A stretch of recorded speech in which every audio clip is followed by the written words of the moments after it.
बड़ी चिंता दूर कर दी थी। धनानंद के द्वारा मिले अपमान का बदला चाणक्य को अब इस बालक के रूप में दिख रहा था।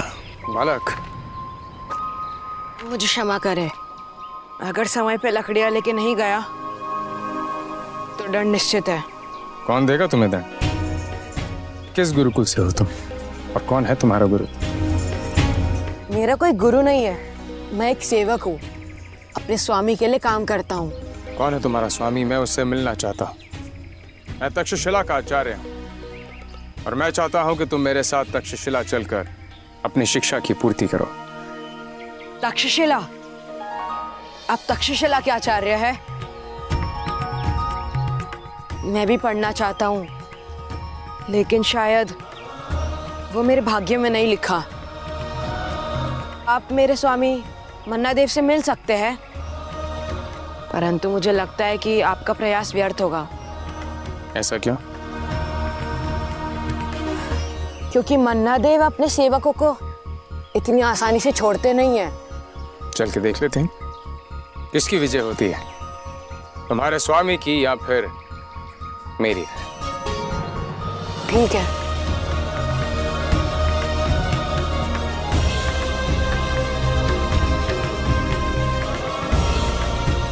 कुछ ही समय में दोनों जंगल के किनारे पर बसे एक छोटे से गांव में पहुंचे। मन्ना के पास चंद्रगुप्त जैसे सैकड़ों सेवक थे, जिनसे वो अपना काम तो करवाता ही था और सही दाम मिलने पर उन्हें बेच भी देता था। जब चंद्रगुप्त चाणक्य को लेकर मन्ना के पास पहुंचा तो उसका गुस्सा फूट पड़ा। पूरा दिन निकल गया, वही मात्र इतनी सी लकड़ियों के लिए। अब कल तुम इसकी 5 गुना लकड़ियां लेकर के आओगे, तभी भोजन को हाथ लगाना। यह सुन चाणक्य समझ गए कि यह मन्ना धनानंद जितना ही क्रूर और निर्दयी है। इससे क्यों दंड दे रहे हो तुम? ये दंड का नहीं, पुरस्कार का अधिकारी है। इस सब में इसका कोई दोष नहीं। अभी अभी इसने एक यात्री के प्राणों की रक्षा की है। आपके यात्री की जान तो बच गई श्रीमान, परंतु मेरा तो नुकसान हुआ ना। कर दीजिए मेरे नुकसान की भरपाई, चुका दीजिए मेरा उचित मूल्य। मैं इस बालक को भोजन दे दूंगा, तब तक इस बालक को भोजन नहीं मिलेगा। मान्यवर, मैं तक्षशिला का आचार्य चाणक्य हूं और मूल्य आपको अवश्य मिलेगा, किंतु उससे पूर्व आपको इस बालक को मुक्त करके मुझे सौंपना होगा और फिर उचित समय आने पर मैं आपको आपकी आशा से अधिक धनवान बना दूंगा। ये मेरा वचन है। सुना आपने? हे आचार्य, मुझे धनवान बनाएगा। व्यापारी हो श्रीमान, इसलिए आप मुझे सपने ना ही दिखाए तो बेहतर होगा। आप मेरा उचित मूल्य ला करके मुझे दें। मैं ये बालक तो क्या, मैं इससे भी अच्छा सेवक ला करके दूंगा तुम्हें।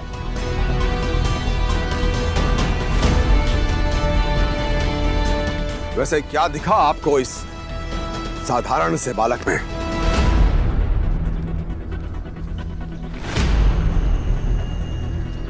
मगध का भविष्य, मगध का सम्राट। ये बालक मगध का सम्राट तुम्हें कहां से लगता? कदापि नहीं बन सकता ये। मान्यवर, सपने देखने का अधिकार उन्हें ही होता है जिनमें सपनों को पूरा करने की क्षमता हो, और ये मैं इसी क्षण सिद्ध कर सकता हूं। अच्छा, वो कैसे श्रीमान? करवा लीजिए प्रतिस्पर्धा, हरा लीजिए इस बालक को अपने किसी भी सेवक के साथ। यदि ये विजय होता है तो ये मेरा शिष्य बनेगा, और यदि ये हार जाता है तो इसके साथ साथ मुझे भी आपकी अधीनता स्वीकार होगी। मैं भी आपका सेवक बनूंगा। मुझे स्वीकार है आचार्य। अब ये और तुम दोनों को मेरी अधीनता स्वीकार करनी होगी। अब देखो आचार्य, मेरा सेवक कैसे धूल चटाता है इस बालक को। मायादेव, देखो।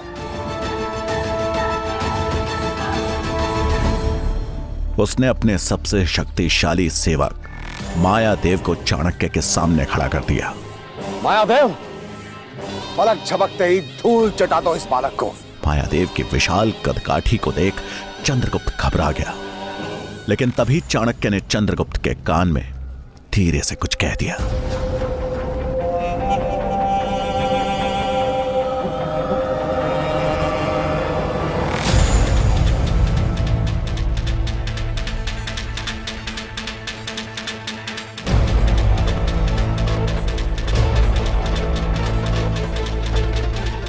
तभी मायादेव ने चंद्रगुप्त पर हमला बोल दिया। हालांकि चंद्रगुप्त अपनी फुर्ती दिखाते हुए बच गया। फिर कुछ देर यही चलता रहा। तभी अचानक चंद्रगुप्त ने मायादेव के घुटनों पर प्रहार किया।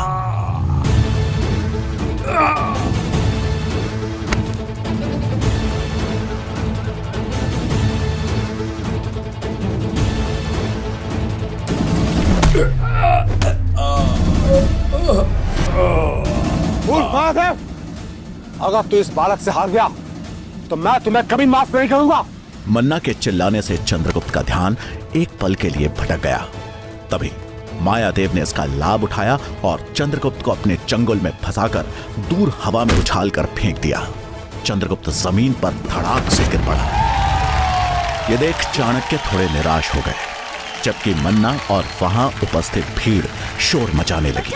इसी शोर में चंद्रगुप्त को एक दबी सी चीख सुनाई दी और वो तुरंत वहां से भाग निकला। वो देखो आचार्य, भाग गया तुम्हारा राजा। अब तुम हाथों में कमंडल नहीं, बेड़िया पहनने के लिए तैयार रहो। बेड़िया।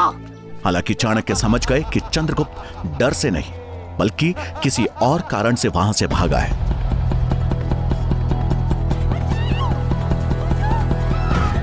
तभी एक लड़का दौड़ता हुआ आया। स्वामी, आपके पत्नी, उनको गौशाला में खूंखार भूखे तेंदुए ने घेर लिया है, जल्दी चलिए। ये सुन मन्ना हड़बड़ाहट में गौशाला की तरफ भागा।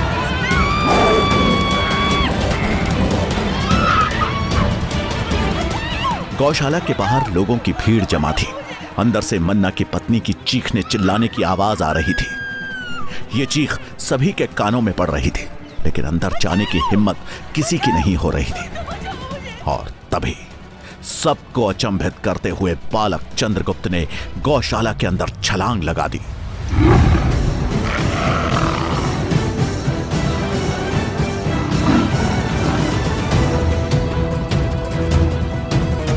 तेंदुआ मन्ना की पत्नी पर हमला करने ही वाला था कि तभी हवा को चीरते हुए एक झोंका आया और उस तेंदुए के पेट में लकड़ी का टुकड़ा घुसेड़ दिया।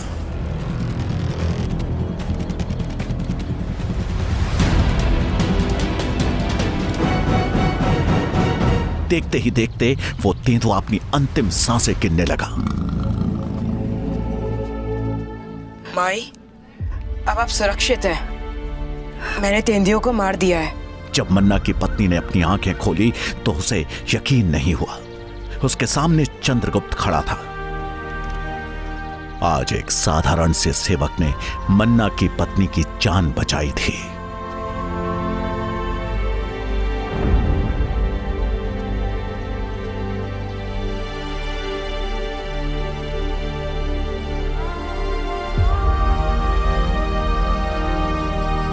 मन्ना ने अपनी पत्नी के पास आकर चिंतित होते हुए पूछा, तुम ठीक तो हो ना? जिस चंद्रगुप्त को सभी कमजोर बालक समझते थे, आज उसने ऐसा काम करके दिखाया जो बड़े से बड़ा सूरमा भी ना कर पाए। शारीरिक बल किसी की वीरता का प्रतीक नहीं होता। साहस भीतर से जन्म लेता है और युद्ध मात्र शस्त्र से नहीं, बुद्धि से भी लड़ा जाता है। चाणक्य की बात सुन मन्ना देव को अपनी गलती का एहसास हुआ। क्षमा करे आचार्य, परंतु एक प्रश्न मेरे दिमाग में अभी भी चल रहा है कि आपने पहलवान मायादेव के लड़ने से पहले इस चंद्रगुप्त के कान में ऐसा क्या कहा था? ये मैं जानना चाहता हूं आचार्य, इसे ऐसा जानना चाहता हूं। यदि व्यक्ति में शारीरिक शक्ति की कमी हो तो उसकी बुद्धि ही उसका शस्त्र बन जाता है, और यही युक्ति मैंने चंद्रगुप्त को दी थी। अधिक बल वाले मायादेव के घुटनों पर वार करके उसे परास्त किया जा सकता है।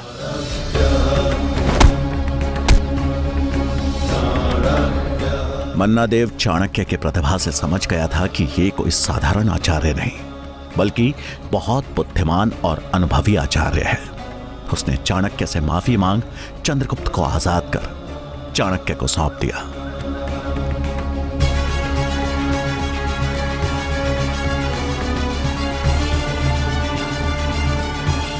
चाणक्य चंद्रगुप्त को लेकर वहां से चल तो पड़े, लेकिन उनका मन किसी गहरी चिंता में डूबा हुआ था।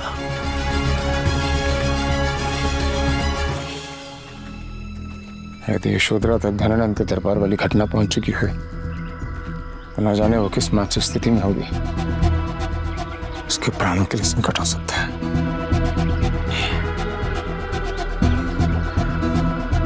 क्या हुआ आचार्य, आप इतने चिंतित क्यों हैं? मुझे पहले मगध जाकर अपनी पत्नी से मिलना है। मेरी पत्नी यशोधरा इस समय मगध में है और मेरा उससे मिलना अत्यंत आवश्यक है। किंतु यदि धनानंद के सैनिकों ने मुझे वहां देख लिया तो मृत्यु निश्चित है। मृत्यु? परंतु मृत्यु क्यों? क्योंकि मैंने प्रण लिया है धनानंद और उसके नंद वंश का समूल नाश करने का। मुझे अपनी पत्नी यशोधरा की चिंता हो रही है।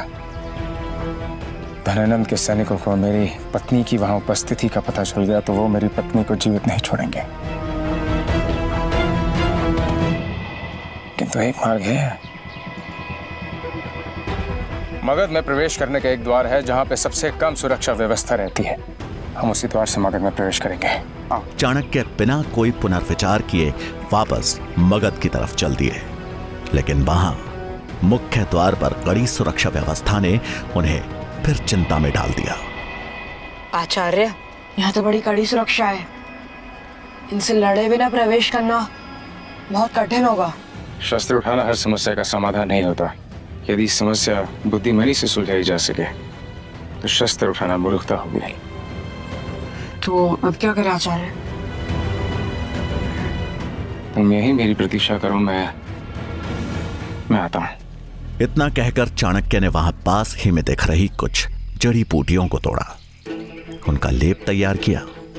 इसके बाद वो एक वैद्य का भेष धारण कर चंद्रगुप्त को साथ लेकर मुख्य द्वार की तरफ बढ़ गए। ये क्या हो गया? चलो अच्छा, मेरे पास औषधि है। देखो, इससे पहले कि तुम मुझसे कोई प्रश्न करो तुम इस घाव पे लेप लगा लो, क्योंकि मेरा औषधि ज्ञान कहता है कि यदि इस घाव का तुरंत उपचार नहीं किया गया ना, ये घातक साबित हो जाएगा। और तुम तो एक कर्तव्यनिष्ठ सैनिक हो। एक वैद्य होने के नाते मेरा कर्तव्य बनता है कि जो सैनिक मेरे और मेरे परिवार की रक्षा करता है उसे मैं हर संभव रूप से सहायता दूं। उनकी आंखों में झलक रहे सत्य और करुणा के भाव को देख उसने बगैर कोई प्रश्न किए चाणक्य का धन्यवाद किया और उन्हें प्रवेश करने की अनुमति भी दे दी।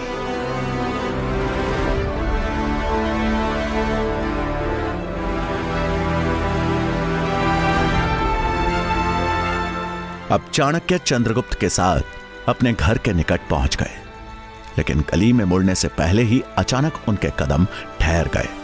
चंद्रगुप्त ने हैरान होते हुए पूछा, क्या हुआ आचार्य? आप अचानक से रुक क्यों गए? धनानंद के गुप्त सैनिक मेरे घर के समीप हो सकते हैं। संभवतः वो मेरी ही प्रतीक्षा कर रहे हो। तो अब क्या करना चाहिए? तुम भिक्षक के रूप में मेरे घर में प्रवेश करा। यदि वहां कोई सैनिक या कोई गुप्तचर हुआ तो तुम्हें आभास हो जाएगा।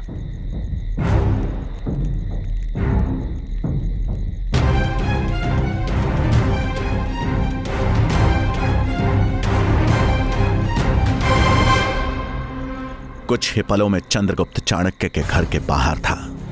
तो उसने हर तरफ नजर दौड़ाई, लेकिन वहां पे ऐसा कोई भी सैनिक या गुप्त सैनिक नहीं दिखाई दिया।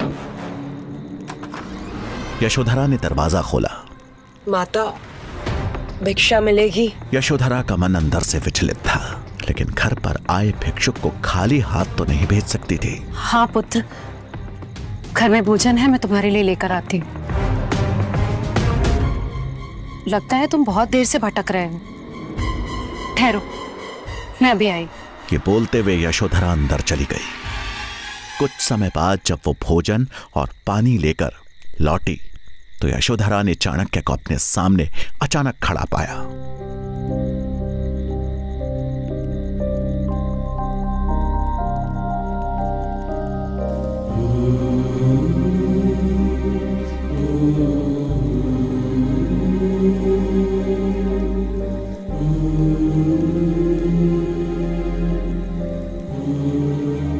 कहाँ थे आप? मैं कितनी चिंतित हो गई थी। कहाँ चले गए थे आप?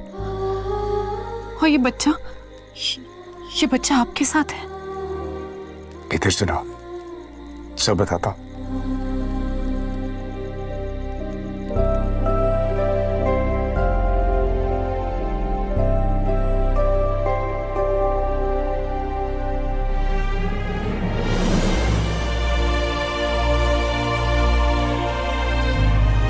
यशोधरा ने अचानक से कई प्रश्नों की झड़ी लगा दी। चाणक्य ने भी सभी प्रश्नों का उत्तर बड़े धैर्य से दिया। हमें देश की रक्षा करनी होगी और उसके लिए हमें अखंड भारत का निर्माण करना होगा। एक ब्राह्मण का मान सम्मान उसकी चोटी होती है ना। इस दरिद्र ब्राह्मण को उसकी चोटी से पकड़कर घसीट के बाहर ले जाओ। जब तक तेरे और तेरे नंद वंश का समूल नाश नहीं कर देता, जब तक इस राज सिंहासन पे किसी योग्य राजा को नहीं बिठा देता, मैं अपनी शिखा नहीं बांधूंगा। यशोधरा को धनानंद के दरबार में हुए अपने अपमान से लेकर जंगल में चंद्रगुप्त के मिलने तक की पूरी कहानी विस्तार से सुना दी। यशोधरा, ज्योतिष महादेवाचार्य की भविष्यवाणी सत्य होने जा रही है। मैं तो सम्राट नहीं बन पाया, किंतु इस बालक को सम्राट बनाने का मैंने प्रण ले लिया और अपने प्रण की पूर्ति मैं करके ही रहूंगा। स्वामी, मुझे पूर्ण विश्वास है कि आपको अपनी खुली शिखा को बांधने का अवसर अति शीघ्र ही मिलेगा। यशोधरा अपने पति को बहुत अच्छी तरह जानती थी। अगर वो किसी चीज को ठान लेते थे तो उसे पूरा करके ही छोड़ते थे। रात को जब यशोधरा भोजन की तैयारी कर रही थी, तभी चाणक्य रसोई में आए। उनके हाथ में एक प्याले में रखा गाढ़ा सा पदार्थ था, जिसे देखकर यशोधरा ने उत्सुकता से पूछा, स्वामी, औषधि, आपका स्वास्थ्य तो ठीक है? ये औषधि नहीं, ये विष है। विष? विष? परंतु किस लिए? चंद्रगुप्त के लिए।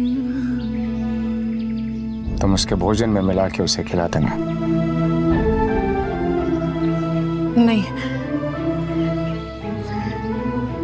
मैं ऐसा नहीं कर सकती। स्वामी, आप ऐसे कह भी कैसे सकते हैं? इतना छोटा बालक, और आप मुझसे कह रहे हैं कि उसके भोजन में विष मिला दूं? नहीं, मैं तुम्हें जितना कहा है तुम करो।